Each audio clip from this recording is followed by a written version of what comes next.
Halo bos, normalnya orang akan bilang jika padi semakin besar dia akan semakin menunduk. Kalau kamu lihat betul, ini semakin tua, semakin berisi dia akan semakin menunduk ya. Karena kamu tahu nggak sebabnya?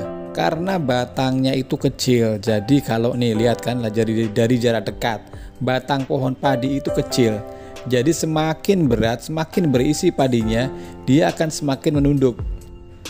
Itu dikarenakan batangnya tidak mampu menahan beratnya padi. Jadi semakin besar padinya, semakin berat, semakin ketarik ke bawah, jadi batangnya ikutan menunduk ke bawah. Itulah asal mula kenapa semakin berisi padi semakin menunduk.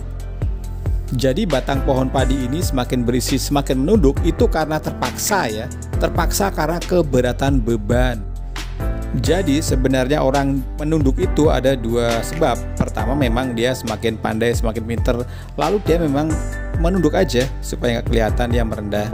Tetapi ada yang seperti padi ini, dia menunduk bukan karena dia merendah, karena memang tidak tahu, karena memang kebanyakan beban, lalu dia stres sendiri. Yang ingin saya katakan adalah kadang orang memiliki perilaku yang sama, tetapi dengan alasan yang berbeda. Contoh kayak padi tadi ya, ada orang yang merendah karena memang dia sudah pandai dan tidak mau sombong. Tetapi ada orang yang diam saja, kelihatannya merendah, tapi sebenarnya ya memang dia tidak tahu, memang dia kebanyakan beban tadi ya. Jadi kalau kita belajar dari ilmu padi ini ya, maka kenali orang lebih dalam supaya kamu lebih tepat memperlakukan orang itu. Jangan melihat hanya dari perilakunya saja, karena perilaku yang sama, sekali lagi perilaku yang sama seringkali diakibatkan oleh alasan yang berbeda. Ingat, karena padi menunduk bukan karena merendah, bisa jadi memang kebanyakan beban tadi ya. Oke bos, oke.